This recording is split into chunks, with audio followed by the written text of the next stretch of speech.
ino ny mahasamihafa hoe faniriana ndraiky projet? Ny olona manana faniriana dia manangana projet hanatanterahana ny faniriana.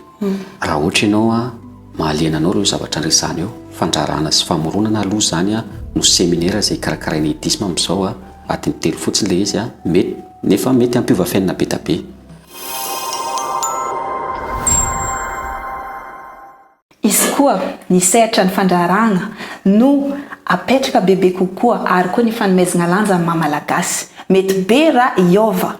Iniany atsika miaraka amin'ny Itahorany Crédit Alexandre, mpanorona fototra amin'ny fikambanana idisma Madagasikara. Mivahina ato amin'ny point carré izy agnazava bebe kokoa ary tafatafa amintsika mikasika izany sehatra izay. Tonga sao eto amin'ny point carré monsieur Itahorany, miarabanao. Saotra indrindra tompoko, miarahaba antsika rehetra, miarahaba ihany koa ny mpanolotra ny fandaharana ary miarabanao madame Jense. Saotra betsaka tamin'ny fanasana ary miarahaba antsika rehetra izay manaraka ny fandaharana ihany koa. Za moa zany rehefa voatonanarina teo Itahorany Alexandre Crédit dia mpanorona fototra ny idisma Madagasikara. Afaka ambaranao zay ino ma ny idisma Madagasikara?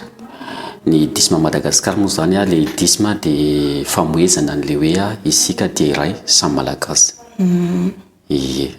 Dia ino ny sehatra iandraikentanareo agnatin'io idisma Madagasikara? Raha ohatra hoe sehatra angambany dia misehatra amin'ny zavatra be da be ny idisma Madagasikara, fa ny fototra ijoroany zany dia mifantoka kokoa zay amin'ny maha-malagasy sy ny fanandratana ny maha-malagasy atsika. Dia misy séminaire karakarainareo tsy ho ela amin'ny 18 juillet, afaka ambaranao zay bebe kokoa? Ie, io mety zao le séminaire amin'ny zao 18 juillet zao izay ho atao ao amin'ny SK Antanimena. Io zany dia nomena ianarana hoe andao atomboka, izay mifantoka kokoa zany amin'ny fandrarana sy famoronana, ary izay moa nanantsona azy ihany koa hoe révolution ny famoronana sy fandrarahana. Dia ino ny raha ho hita mandritra io séminaire io? Zany hoe amin'ny maha révolution ny famoronana sy ny fandrarahana zay voalohany zany dia natao kokoa le izy isehatra ho an'ny tanora tsirairay, na olon-dehibe zany mety daholo zany raha ohatra ka hiditra isehatra andrarahany olona, na efa nandraraha na mbola voandraraha, satria tanjona amin'ilay izy dia le fihaonana.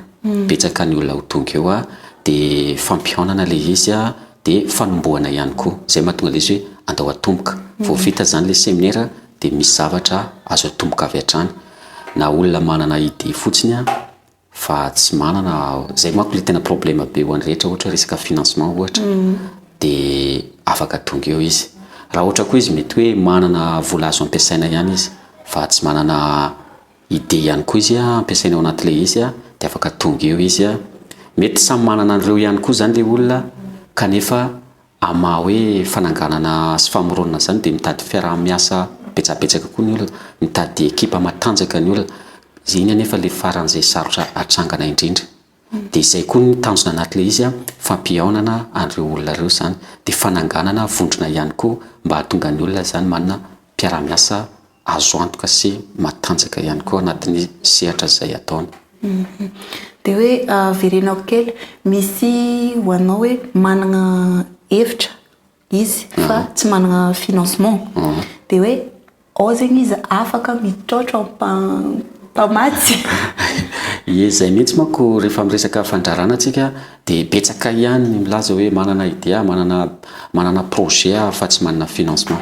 Eo zany io sehatra io zany io séminaire io zany dia tsy natao hoe ho séminaire fotsiny, izay le hoe aorian'ny séminaire zany dia efa misy zavatra azo atomboka. Eo zany vao mahita hoe tena projet tokoa ve le ananan'le olona sa mbola karazana hoe vinavina na hoe fisaintsainana fotsiny. Indraindray tambatra ny olona le faniriana, ka ny faniriana nefa ny olona rehetra indraindray samy maniry daholo. Ny olona raha misy maniry hoe hanana hélicoptère, fa ianao ve manana projet hahatonga anao hanana hélicoptère? Dia tahaka an'izay ho hita eo zany hoe ahoana ny ahafahana tonga amin'izay hanatanterahana le tanjon'le olona. Ho an'le mpagnaraka antsika ty fanontaniana ty, ino ny mahasamihafa hoe faniriana ndraiky projet? Ie, raha faniriana zany atambatra amin'le projet dia sarotra be. Ny olona manana faniriana dia manangana projet hanatanterahana ny faniriana. Raha ohatra hoe manana faniriana ilay olona dia hanangana trano vato building ngeza be. Faniriana zany tsy projet zany fa faniriana. Ka tsy afaka hiteny ilay olona hoe tonga ao amin'ny séminaire hoe za tompo manana projet hanangana building dia omeo financement. Faniriana tsy afaka atao hoe nofinofy. Nofinofy. Ie, nofinofy zany. Fa ahina ny projet ataonao ahatonga anao hatanteraka ilay nofinofinao. Dia io projet io amin'izay zany ohatra ny tenako sy ny mpiara-miasa amiko dia tsy maintsy hanao fanadiadiana lalina amin'ilay projet hoe tena mitombina tsara ve ty projet ty. Satria raha resaka projet zany betsaka ny zavatra dinihana momba azy. Zay vao mety le izy. Dia amin'io fotoana io zany hahatonga le olona hanampy azy bebe kokoa. Mety mieritreritra le olona hoe manana olana arabola izy financement, kanefa rehefa halalinina le projet mety tsy any akory ny problème. Satria ny ankabetsahan'ny mpanao projet rehetrarehetra zany foana ny tonga dia mibahana ao an-tsaina hoe za tsy manambola an'ilay izy. Dia ahafahana miatriky i séminaire io misy fisoratana anarana sa zay ty ho avy avy? Ia, le séminaire aloha zany tsy hoe zay ho tonga eny irariana zany zay ho tonga afaka tonga, fa tsy maintsy misoratra anarana mialoha. Ny antony dia le toerana voafetra. Ka raha ohatra misy olona zany tsy misoratra anarana mialoha izy kanefa tonga tampoka dia mety tsy ho voarahitra ao izy. Ie, noho le toerana voafetra zany. Dia karakory fisoratana anarana? Ie, misy voalohany ny Idisma Madagasikara dia manana page Facebook. Afaka tonga dia hoe miditra amin'ilay page Facebook hoe Idisma Madagasikara dia ao no misoratra anarana. Raha ohatra koa ny olona zany tsy hiditra amin'izay dia misy laharana moa zany, laharana finday afaka antsoina dia amin'iny misoratra anarana. Dia manana ihany koa zany site web le Idisma dia afaka mijery amin'ilay site web zany dia ao koa misy fisoratana anarana. Dia misy lien ihany koa zarain'ny Idisma ny amin'ny Facebook ihany dia amin'iny lien iny koa ahafahana misoratra anarana. Antsika teo ny resaka le hoe olo manana projet fa tsy manana financement. Dia ho an'ilay olo efa nanangana izy, efa misy financement, ino ny tombotsoa azony raha ohatra hoe izy avy amin'io séminaire? Ie, ny tombotsoa azony zany le fananana traikefa aloha zany. Voalohany tafahana amin'olona manana traikefa kokoa izy. Faharoa ny aorinan'le séminaire zany dia le hoe andao atomboka io dia tonga dia misy zavatra azo atomboka avy hatrany. Betsaka ny mandalo olana amin'izay zavatra zay resahanao teo zay. Manangana dia nahavita nanangana, fa ny mitantana dia sarotra amin'izay. Ary dia zavatra natsangany ihany avy eo no lasa manidy azy ao anatin'ilay izy. Raha ohatra moa zany azo lesirana amin'ny hoe fiteny hoe zany hoe nanangan-javatra izy manakatra ny tenany ao anatin'ilay zavatra natsangany. Ao ny fotoanany mifoha amin'ny 9 maraina izy ao, mandra-pahatongany amin'ny 9 alina izy ao, avy eo ny vady amanjanany koa tsy maintsy manampy azy ao satria tsy mahatsangana olona izy hiara-iasa aminy ao mba hahatonga le izy ho tafatsangana ho société. Zay nefa le ilaina le fianarana le fitantarana amin'izay mba hahatonga le zavatra natsangana tsy hijanona hoe ianao ihany no voafehy ao anatin'le izy.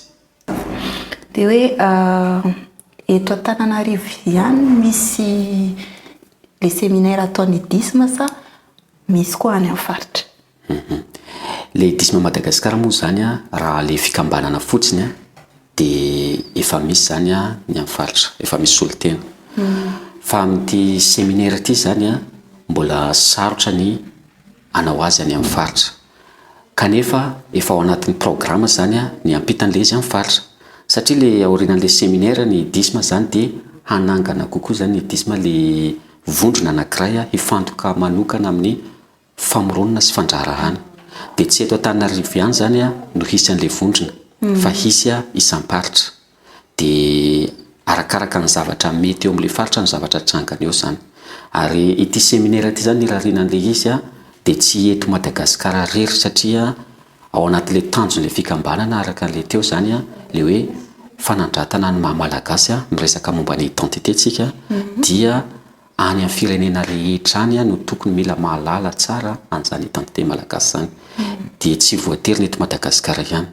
Ka ity séminaire ity zany azoko natomboka le izy na tany amin'ny firenen-kafa azoko natomboka le izy na ohatra hoe tany a France na any Allemagne mananamana be da be azy zany ahafahako nametraka an'izay kanefa amin'ny fanandratana ny maha-malagasy manokana dia ny safidy hoe resaka malagasy no atao anandratra ny maha-malagasy ny resaka dia aleo avy any Madagasikara le izy no atomboka dia izay avy any no entina makaty fa tsy avy aty no entina makany.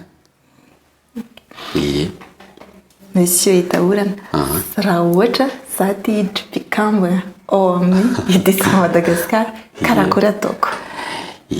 Amin'izay raha hiditra mpikambana zany olona dia mila mahazo tsara zany tena hoe inona ny idisme. Araka faharesako teo zany fototra anankiray ijoroan'ny idisme, fa ny idisme zany dia manana fototra anankitelo izay ijoroany. Fototra voalohany zany dia ny maha-olona na hoe ny valeur humanisme, ny fanandratana ny maha-olona, zany hoe vonina hanaja an'izay ve le olona. Ny ahoana moa zany ny maha-olona na avy aiza izy na avy aiza na teratany na volon-koditra dia mitovy. Hajaina tanteraka zay. Tsisy olona hoe azo tsinatsiniavina zany.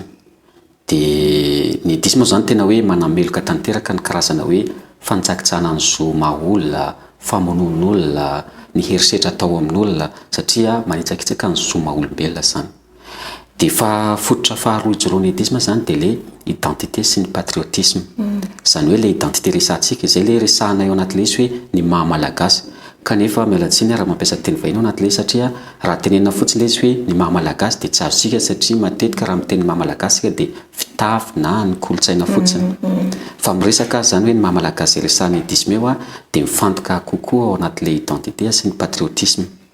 Dia ny fanandratana an'izay maha-malagasy zay zany amin'ny sehatra rehetra, tsy amina fitafy fotsiny, tsy amina hoe sakafo fotsiny, fa amin'ny fiainana andavanandro, amin'ny zavatra iainanao, amin'ny asanao. Ohatra hoe mpianatra ianao na eto Madagasikara na any ivelany dia hoe voatazona anao ve ny mampiakatra ny maha-malagasy anao, ny identiténao anaty le izy. Mandraharaha ianao, tafiakatra anao any amin'ny tokony ho izy ve zany ny maha-malagasy anao, na hoe mpanao fanatanjahantena ianao, tafiakatra anao ambony kokoa ve zay ny maha-malagasy anao zay.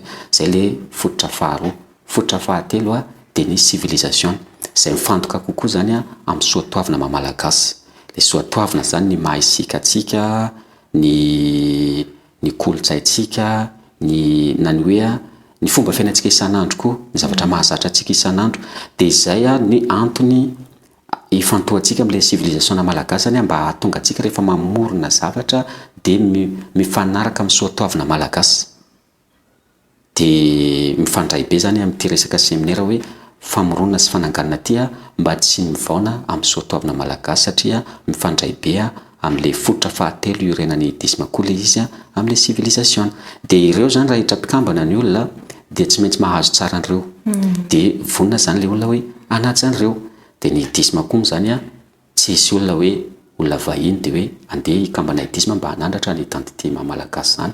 Ka izay mahatonga ny idisme zany dia tsy mandray mpikambana hoe vahiny tsy manana nationalité malagasy. Mazava tsara. Alohany amariparanantsika izy, ino ny hafatra na ny message tianao ampitaina amin'ilay olo manaraka antsika any? Amin'izay moa zany ny hafatra dia manentana ny olona zany hoe raha ohatra ianao mahaliana anao ireo zavatra resahana eo, fandrarana sy famoronana aloha zany no séminaire izay karakarain'ny idisme amin'izao amin'ilay 18 io 18 amin'ity volana jolay ity ao amin'ny SK Antanimena ilay izy manomboka amin'ny 7 ora maraina hatramin'ny 12 ora atoandro. Adiny telo fotsiny ilay izy mety nefa mety ampiova fiainana be da be. Mety ho tafahoana amin'ny olona tsy ampoizinao ianao zany mety fiaonana indray mandeha io mety ampiovana tampoka ny lalana izay diavinao, mety ampiova tampoka ny zavatra maromaro eo amin'ny fiainana zany. Dia izay ny anentanako hoe tongava amin'io. Kanefa amin'io fotoana io ihany koa zany dia tsy maintsy hanazava kely momba ny idisme satria raha manome an'io séminaire io zany zahay dia tsy amin'ny anarako fa amin'ny anaran'ny idisme. Raha tsy zany ny idisme dia tsy nisy an'io séminaire io. Dikan'izay zany ny olona izay ho tonga eo koa zany dia azo kely ihany momba ny idisme zany izy. Mety misy zao manontany hoe misy sarany ve amin'ny séminaire sa tsisy sara? Ie, amin'ity aloha dia natao le izy tsisy sarana. Maimaimpona ny fidiranao anaty le izy. Tena marina zavatra toy izao ho antsika indrindra ho antsika malagasy mikitoka loatra ny tena olana antsika le izy raha firenena mahantra ohatra ny fahalalana antsika ny tena antsika dia tsy hoe mahantra fotsiny fa misy antony le izy ny antony dia ny tsy fisinasa ohatra. Ka ity nefa mifantoka amin'ny famoronana sy ny fandrarahana, izany hoe raha misy zany tokony oliana amin'le izy dia isika rehetra zany. Dia izay na tonga le izy nataony edisma hoe maimaimpona. Tena na nasiana vola ary io dia be da be ny tonga amin'le izy. Ary le fampianaranao koa ary raha tsisy an'io nefa ianao hiditra fandrarahana tsy maintsy andoha vola ny ivelany ihany ianao mba hay an'le izy. Dia tombontsoa manokana zany tokony ho araraotina ny fandalovanjavatra tahaka izao ho an'ny rehetra. Mankasitraka, monsieur Ardeta Orana. Dia mirary soa amin'ny séminaire le 18 juillet de 9h à midi. 12h. Tonga avy maro misoratanarana fa agnova fiainana antsika maro zao. Mankasitraka anao. Saotra betsaka tamin'ny fanasana ary mankasitraka ihany koa zany ny teknisiana rehetra nanatotosana izao fandarana izao dia manao veloma vetivety antsika rehetra fa ho tafahona indray tsika amin'io séminaire io amin'le 18 ao amin'ny esika Antanimena manomboka amin'ny 9h maraina hatrany amin'ny 12 ratoandro. Saotra tompoko.